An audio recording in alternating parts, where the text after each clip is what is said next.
अगर मुझे एक सेंटेंस में इस मूवी को डिस्क्राइब करना होगा तो मैं ये बोलूंगा, Things just got out of hand. वैसे जस्ट टू बी क्लियर ये कंप्लीट नॉन स्पॉइलर रिव्यू होगा, इसलिए टेंशन नहीं लेने का।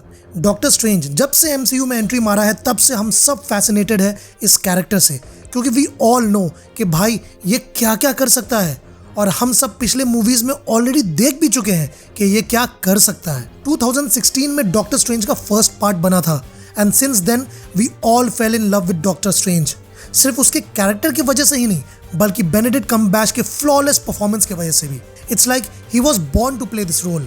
डॉक्टर स्ट्रेंज सिंस देन अब तक 5 एमसीयू मूवीज में मेजर अपीयरेंस दे चुका है। एक तो 2016 के इसके खुद के सोलो मूवी में, फिर Thor Ragnarok, Avengers Infinity War, Avengers Endgame and last Spiderman No Way Home में। और अब नो वे होम में मल्टीवर्स खुलने के बाद हम सब देख चुके हैं कि पॉसिबिलिटीज आर इनसेन। तो आप सोच भी नहीं सकते कि आप डॉक्टर स्ट्रेंज में क्या क्या विटनेस करने वाले हैं।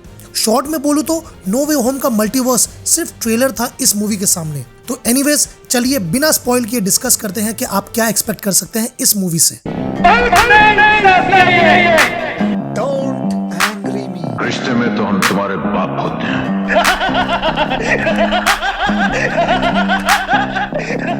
I'm just a stupid common man.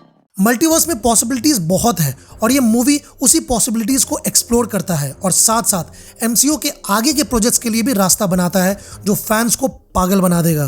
King of horror director Sam Raimi, जो एक तरफ सुपर हीरो मूवीज के ओजी हैं, जहां उन्होंने हमारे बचपन में टोबी मैगवायर वाले स्पाइडरमैन मूवीज से हम सबको सुपर हीरो मूवीज का दीवाना बनाया, वहीं उनकी horror movies like Evil Dead series and Drag Me to the Hell वाली मूवी से उन्होंने अपने बचपन को खौफनाक भी बना दिया। इसलिए मल्टीवर्स ऑफ मैडनेस में I expected both super hero flick with a pinch of horror, लेकिन भाई this movie is actually scary, typical Sam Raimi style में। ट्रेलर से तो आपको पता ही होगा कि एक गुड स्टीफन स्ट्रेंज है और एक इविल स्ट्रेंज, और ये बैलेंस सैम रेमी ठीक स्पाइडरमैन और वेनम की तरह बैलेंस करते हैं अपने 2007 के स्पाइडरमैन 3 मूवी से।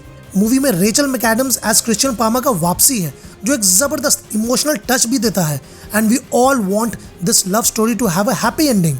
बट ऐसा होता है क्या, ये तो भाई आपको देख के ही पता चलेगा। वांडा मैक्सिमॉफ यानी एलिजाबेथ ओल्सन फुल फ्लेजेड इस मूवी में है, और मुझे तो भाई लगता है कि ये movie doctor strange in the multiverse of madness नहीं, बल्कि Scarlet Witch in the multiverse of madness होना चाहिए था, क्योंकि इस मल्टीवर्स में Wanda is outstanding.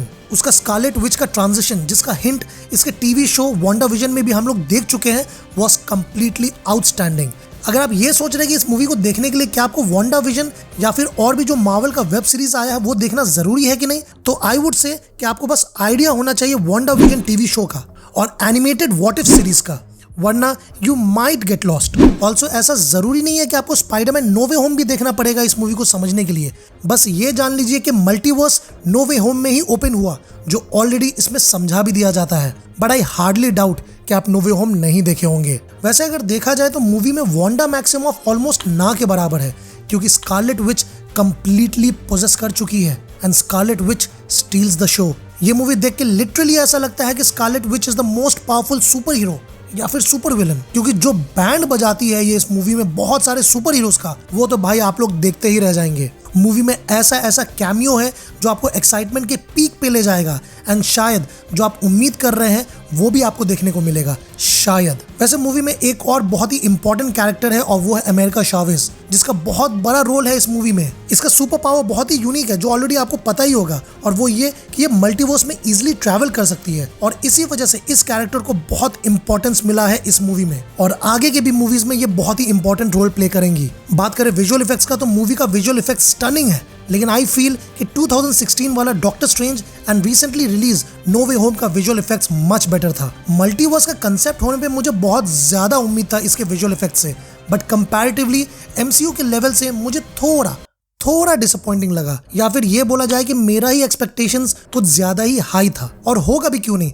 MCU and specially doctor strange is known for outstanding and mind-blowing visual effects. Just to be clear guys कि ऐसा नहीं है कि इस मूवी का visual effects अच्छा नहीं है, it's outstanding, but I feel और अच्छा हो सकता था। वैसे to be honest Doctor Strange का concept is always a treat to watch, लेकिन इस मूवी में डॉक्टर स्ट्रेंज वाला पार्ट थोड़ा स्ट्रेच्ड लगता है and Scarlet Witch completely overshadow कर देती है डॉक्टर स्ट्रेंज को, विच इज क्वाइट स्ट्रेंज, क्योंकि हमेशा doctor strange steels the show. ये movie immediately no Way home के बाद का कहानी तो है, लेकिन सिंस ये डॉक्टर स्ट्रेंज का सीक्वल है तो पार्ट 1 के कैरेक्टर का इंपॉर्टेंट रोल भी है इस मूवी में। रेचल मैकएडम्स का सिर्फ कैमियो ही नहीं बल्कि अच्छा खासा रोल है जो यहाँ भी बस डॉक्टर स्ट्रेंज के मोरल सपोर्ट के लिए है, but she was a treat to the eyes. Benedict Wong भी अपने क्लासिक अंदाज में इस मूवी में मच नीडेड ह्यूमर लेकर आते हैं और ये एक ऐसा कैरेक्टर है जो हर नेक्स्ट मूवी में और भी स्ट्रॉन्ग होता रहता है। रहा बात मूवी में एक्शन का, तो भाई मूवी में एक्शन सीक्वेंसेस इनसेन है, कंप्लीटली इनसेन। स्कारलेट विच का कमर ताज पे अटैक वाला sequence was mind blowing.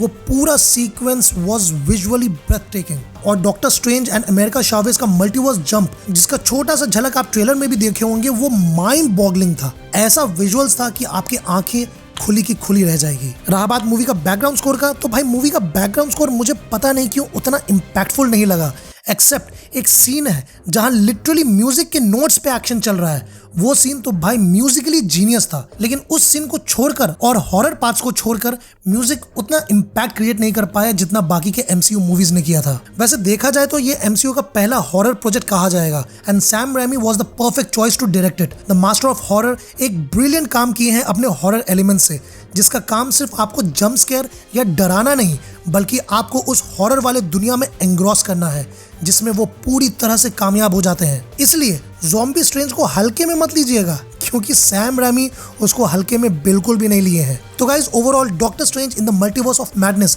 Definitely एक मस्ट वॉच है, विच इज ऑब्वियस, बट अगर सही से देखा जाए तो it's a Scarlet which show. I will say it again कि आई सीरियसली बिलीव इस मूवी का नाम Scarlet Witch in the multiverse of madness होना चाहिए था, क्योंकि it's an all out war between strange and Scarlet विच, जहां स्कारलेट विच फोड़ के रखी हुई है। But like I said, I still rate 2016 का doctor strange above this movie, इसलिए इस मूवी को मैं रेट करूंगा 3.5 आउट ऑफ 5। और वैसे नीडलेस टू से कि क्रेडिट्स के बाद वेट कीजिएगा क्योंकि एक बवाल कैमियो है जिसको देख के आप सोच में पड़ जाएंगे। और आप मुझे कमेंट सेक्शन में बताइए कि आप मेरे इस रेटिंग से अग्री करते हैं कि नहीं। और ऐसे ही लेटेस्ट मूवी रिव्यूज और बियॉन्ड इमेजिनेशन मूवी रिकमेंडेशंस देखने के लिए चैनल को सब्सक्राइब करके बेल आइकन दबाना मत भूलिएगा। तो चलिए मिलते हैं अब आपसे इंस्टा, फेसबुक एंड ट्विटर में या फिर मेरे नेक्स्ट रिव्यू में। Thank you guys for watching.